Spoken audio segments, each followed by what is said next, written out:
नमस्कार. झेप या मालिकेत मी शीतल पाठक आपल्या सगळ्यांचं मनापासून स्वागत करते.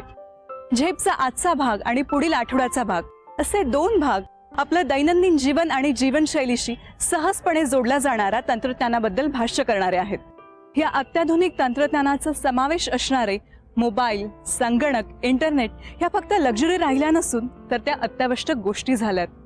घराघरामध्ये संगणक, इंटरनेट अगदी सर्रासपणे यांचा वापर वाढत चाललेला आहे. शासकीय, औद्योगिक, सामाजिक प्रत्येक स्तरावर, प्रत्येक क्षेत्रात, प्रत्येक प्रांतात याचा वापर अगदी अनिवार्य झालाय. मात्र खरा प्रश्न असा आहे की या प्रगत तंत्रज्ञानाचा वापर जनसामान्यांच्या हितासाठी किती आणि कसा केला जातो. स्पष्टच सांगायचं झालं तर या प्रश्नावर चर्चा करण्यात, वाद रंगवण्यातच जास्त वेळ जातो. कारण जनहितासाठी एखादं प्रगत तंत्रज्ञान वापरायचं म्हणजे ओघाओघाने ते शासकीय प्रकल्पातून राबवणं आलं. मग नफेबाजी मिळवण्याच्या प्रवृत्तीमुळे असो किंवा इतर कोणत्याही कारणामुळे शासकीय प्रकल्पात जीव ओतून काम करण्याच्या या गोष्टीमध्ये जरा उदासीनताच आढळते. पण या सगळ्याला अपवाद असणारी, सामाजिक हितासाठी आपलं तन मन धन अर्पण करणारी माणसं आजही समाजात आहेत. तर सिंगापूर, मलेशिया, ऑस्ट्रेलिया इत्यादी देशात व्यवसायात बऱ्यापैकी मुसंडी मारून देखील स्वदेशात म्हणजेच आपल्या भारतात येऊन व्यवसाय करण्यात ज्यांनी धन्यता मानली, सामान्य जनतेला फायदा व्हावा म्हणून सरकारी कामात अत्यंत प्रभावी अशा कैक संगणक प्रणाली ज्यांनी विकसित केल्या आणि राबवून दाखवल्या, महाराष्ट्र सरकारने यशस्वीरित्या राबवलेल्या ज्यांच्या प्रकल्पांची फक्त आपल्या देशातच नव्हे तर विदेशात देखील विशेष नोंद घेतली गेली, तसंच ज्यांच्या सेव्ह द बेबी गर्ल या प्रकल्पावर युनायटेड नेशन्सची मान्यता लाभते, ज्यांच्या बिझनेस मॉडेलवर BBC वर्ल्ड न्यूज डॉक्युमेंटरी प्रदर्शित करते, असे उत्तुंग मराठी व्यक्तिमत्व म्हणजे माननीय श्री गिरीश लाड.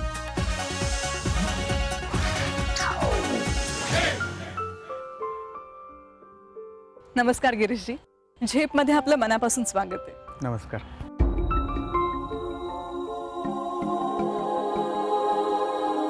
झेपच्या रसिक प्रेक्षकांना माझं विनम्र अभिवादन. आमच्या घरामध्ये मी आणि मला दोन लहान बहिणी, म्हणजे मी एकुलता एक. तर त्यावेळेस इतर ठिकाणी मी बघायचो की जिथं एकुलता एक मुलगा आहे त्याचे खूप लाड व्हायचे. पण माझ्या घरात माझ्या बाबतीत असं कधीच झालं नाही. उलटं मी तक्रार करायचो आईवडिलांची की मी एकुलता एक आहे आणि तुम्ही मला फेवर करत नाही आहात आणि बहिणींना जास्त फेवर करताय. त्यावेळेस आईने मला नेहमी सांगितलेलं की मुली लग्न करून दुसऱ्या घरी जाणार आहेत, तू तर आयुष्यभर पोचलेलाच आहेस, तुला तर आयुष्यभर आम्हाला झेलायचंच आहे, त्या थोडा काळ आमच्याबरोबर आहेत, त्यामुळे आम्हाला त्यांचं कौतुक करू द्या. त्या गोष्टींचा परिणाम, अशा प्रकारचे संस्कार लहानपणापासून आईवडिलांनी माझ्यावर केले. त्याचा आत्ता मी जे काय काम करतोय ते का करतोय आणि ते मला करण्याची प्रेरणा किंवा माझ्यावरचे संस्कार हे अगदी बालपणामध्ये अशा प्रकारच्या घटनांमुळे झालेले आहेत, हे आत्ता कळून चुकलं. कॉलेज संपल्या ग्रेपवाईन टेक्नॉलॉजी या नावाने एक व्यवसाय सुरू केला. त्या काळामध्ये IT टेक्नॉलॉजीचा व्यवसाय हा नवीन आणि भरभराटीस येणारा व्यवसायापैकी एक होता. त्याच्यामध्ये ERP टेक्नॉलॉजीजमध्ये मी काम करायचं ठरवलं. साधारण 2003 पर्यंत मी या फील्डमध्ये काम केलं आणि ग्रेपवाईन टेक्नॉलॉजीचं नंतर grapevine.com प्रायव्हेट लिमिटेड भारतामध्ये फॉर्म झाली. ती आम्ही मध्य प्रदेश भोपाळमध्ये फॉर्म केली. त्याच्यानंतर ती कंपनीचा विस्तार झाला. ती कंपनी पुढे सिंगापूर, ऑस्ट्रेलिया आणि मलेशिया या देशांमध्ये पण आम्ही बऱ्यापैकी काम केलं. सरकारी आणि सामाजिक सेवा क्षेत्रात उपयुक्त असलेल्या नवनवीन संगणक प्रणाली निर्माण करून, विकसित करून आपल्या भारत देशाचंच नाही तर इतर बलाढ्य देशांचं लक्ष वेधून घेणारे, तसंच जागतिक स्तरावरच्या नामांकित संस्थांचे कौतुकाचा आणि कुतूहलाचा विषय बनलेले लक्षवेधी मराठी व्यक्तिमत्व म्हणजे माननीय श्री गिरीशजी लाड.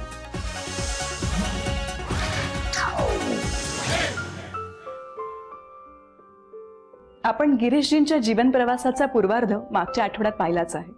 त्यांच्या जीवन प्रवासातील पुढचा टप्पा उलगडण्या अगोदर एका महत्त्वाच्या आणि संवेदनाक्षम विषयाकडे मी आपल्या सगळ्यांचं लक्ष वेधणार आहे. तर जागतिक स्तरावर गिरीशजींनी आपला विद्वत्तेचा ठसा उमटवलाय, पण इथवर मजल मारताना गिरीशजींना त्यांचं शालेय शिक्षण हे मराठी माध्यमातून पूर्ण झालंय याची ना कधी आडकाठी आली ना कधी न्यूनगंड निर्माण झाला। आज जर का आपण बघितलं तर आज मला ही जी संधी तुमच्यासमोर बसवून तुम्हाला ह्या सगळ्या गोष्टी सांगायची मिळाली आहे त्याचं खरं कारण हे मराठीच आहे।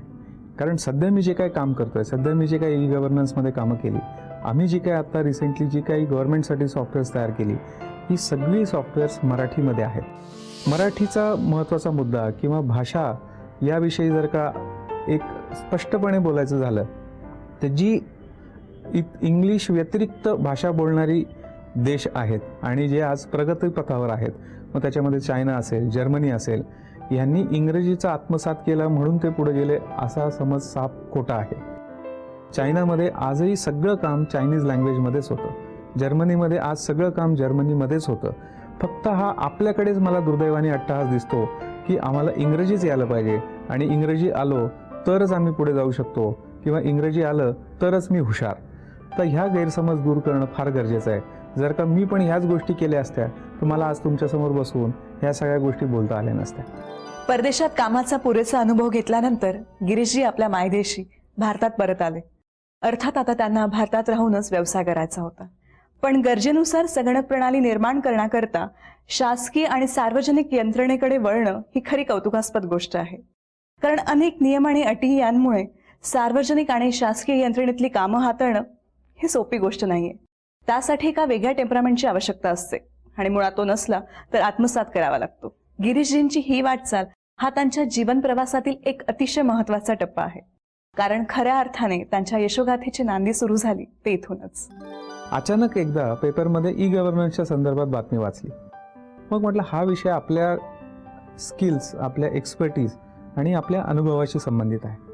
मग आपण जे आत्तापर्यंत शिकलो, आपण जे आत्तापर्यंत देशात परदेशात काम केलं, याचा फायदा आपण इथे कशा पद्धतीने करू शकतो। मग मी ई गव्हर्नन्स, गव्हर्नमेंट सेक्टर ह्या सगळ्या क्षेत्रामध्ये अभ्यास करायला सुरुवात केली। गव्हर्नमेंटमध्ये काम करायचं निश्चित झालं आणि मग सुरुवात केली तर कशी सुरुवात करावी आणि तिथून पुढं माझ्या मॅग्नम ओपस या नवीन कंपनीचा सुरुवात झाली। सुदैवाने 2009 साली ज्यावेळेस लोकसभा आणि विधानसभाच्या निवडणुका आल्या त्या काळात मला इलेक्शनचं सॉफ्टवेअर तयार करण्याची संधी मिळाली। पुण्याचे कलेक्टर श्री चंद्रकांत दळवी आणि कोल्हापूरचे कलेक्टर लक्ष्मीकांत देशमुख या दोघांनी मला त्यावेळेस पूर्ण संधी दिली आणि इतकं जिकरीचं, कारण लोकशाहीचा पाया हा निवडणुका आहे आणि निवडणूक प्रक्रिया काय असते त्याचा ताण सरकारी अधिकाऱ्यांवर, शिक्षकांवर जे इलेक्शनची ड्युटी करतात त्यांच्यावर कसा असतो आणि ही सगळी सिस्टीम कशी चालते याचा अभ्यास करायचा आणि त्याचं सोल्युशन तयार करून ते सक्सेसफुल इम्प्लिमेंट करण्याचा मला खूप मोठा अनुभव 2009 साली मिळाला। 2009 साली लक्ष्मीकांत देशमुख यांची कोल्हापूरला जिल्हाधिकारी पदावर नियुक्ती झाली। जिल्हाधिकारी म्हणून गेल्यावर त्यांनी कोल्हापूर जिल्ह्यातील विविध प्रश्नांची आणि समस्यांची एक यादी तयार केली। त्याच्यामध्ये कोल्हापूर जिल्ह्यामध्ये स्त्री पुरुष गुणोत्तर म्हणजे सेक्स रेशो हा अतिशय कमी असल्याचं त्यांच्या लक्षात आलं। ते लक्षात आल्यावर त्यांनी एकदा मला फोन केला आणि ते म्हणाले की हा कोल्हापूरमधला खूप सिरियस इश्यू आहे आणि ह्याच्यामध्ये आपण तंत्रज्ञानाचा वापर करू शकतो। कलेक्टर कोल्हापूर असताना ई चावडी असेल किंवा ह्याला असा माणूस मला पाहिजे IT पार्टनर जो अभ्यासू आहे आणि त्याला सगळी सामाजिक भान आहे आणि केवळ पैशाशी करायचं नाही, कारण शासनामध्ये पैसा आम्ही काही फार देऊ शकत नाहीत। आणि मला वाटतं की आम्ही दोघांनी म्हणजे काम केलेलं आहे की उद्याची येणारी प्रत्येक वाचली पाहिजे। त्यातले उद्या जर आमचा हा सेक्स रेशो वाढला 2021च्या जनगणनेमध्ये, त्यामध्ये माझा वाटा थोडासा असेल कारण कल्पना माझी असली, परंतु सिंहाचा वाटा गिरीश लाडचा असेल आणि मला वाटतं 2021 जनगणनाच्या आकडेमध्ये जर मुलींचं प्रमाण वाढलं तर ती खऱ्या अर्थानं गिरीश लाडची लाईफ लॉंग अशी अचिव्हमेंट असणार। स्त्रीभ्रूण हत्या रोखण्यासाठी हा एक पर्याय म्हणून समोर आला आणि तो यशस्वीही झाला।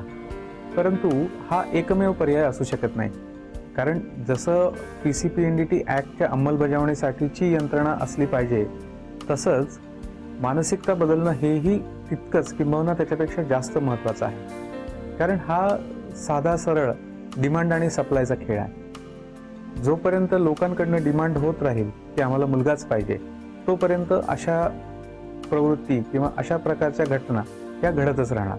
त्यामुळे ह्या प्रश्नाचं खरं मूळ हे मानसिकता बदलणे याच्यातच आहे. ह्या विषयासाठी दुसरा टप्पा म्हणून आम्ही VLE इंडिया हा प्रकल्प गेल्या वर्षभरापासून राबवत आहोत. VLE इंडिया म्हणजे विलेज लेवल एंटरप्रेन्योर, म्हणजे ग्रामीण उद्योजक. आता याचा संबंध स्त्रीभ्रूण हत्येशी कसा? तर स्त्रीभ्रूण हत्या थांबवण्यासाठी मानसिकता बदलायची म्हणजे काय करायचं? नुसत्या प्रबोधनाने मुलीचं महत्त्व वाढणार आहे का? तर नाही.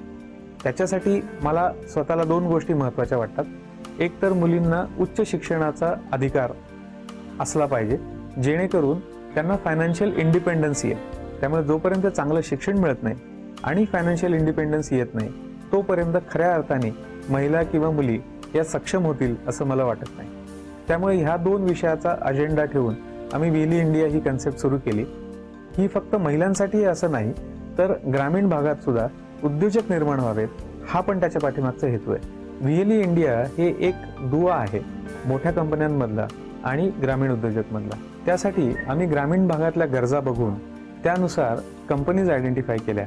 उदाहरणार्थ बजाज इन्शुरन्स, फ्युचर जनरली, अनेक मोबाईल कंपन्या, उदाहरणार्थ idea, Airtel, Tata sky recharge, अशा प्रकारच्या कंपन्यांशी आम्ही ऑलरेडी ॲग्रीमेंट्स केली आहेत आणि त्यांचे प्रोडक्ट्स आज आम्ही ग्रामीण भागात घेऊन जातोय.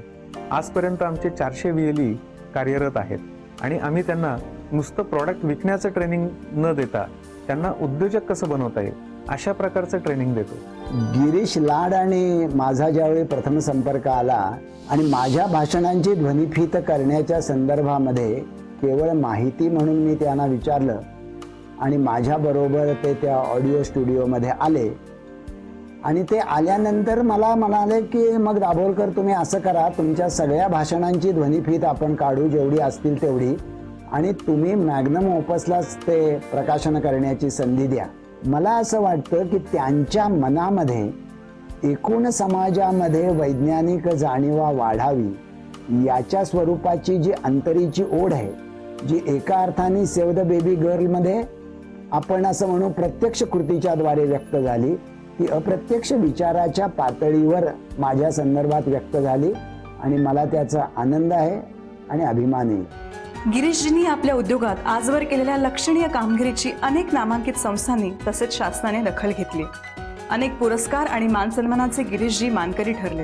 राष्ट्रीय आणि आंतरराष्ट्रीय स्तरावर बहुचर्चित झालेल्या सेव्ह द बेबी गर्ल या प्रकल्पामुळे गिरीशजींना राष्ट्रीय स्तरावर अनेक पुरस्कार प्राप्त झालेत. प्रामुख्याने NASSCOM foundation award, E-India award, times of India social impact award, Manthan award यासारख्या नामांकित अवॉर्ड्सचा समावेश आहे. शिवाय M-बिलियन्थ अवॉर्ड आणि महाराष्ट्र इन्फॉर्मेशन टेक्नॉलॉजी अवॉर्ड सारख्या प्रतिष्ठित अवॉर्ड्सनेही गिरीशजींना सन्मानित करण्यात आलेलं आहे. वयाच्या 38व्या वर्षी गिरीशजींनी इथवर मजल गाठली आहे. याचाच अर्थ अजून बरंच काही भव्य दिव्य निर्माण करण्यासाठी गिरीशजींकडे भरपूर वाव आहे. अर्थात त्या दृष्टीने त्यांनी विचारही केला असेल, पण खरंच या वयात इतकं व्यापक कार्य करणं आणि समाज उपयोगी योगदान देणं ही काही सोपी गोष्ट नाहीये. खरंच खूप मोठी उल्लेखनीय बाब आहे.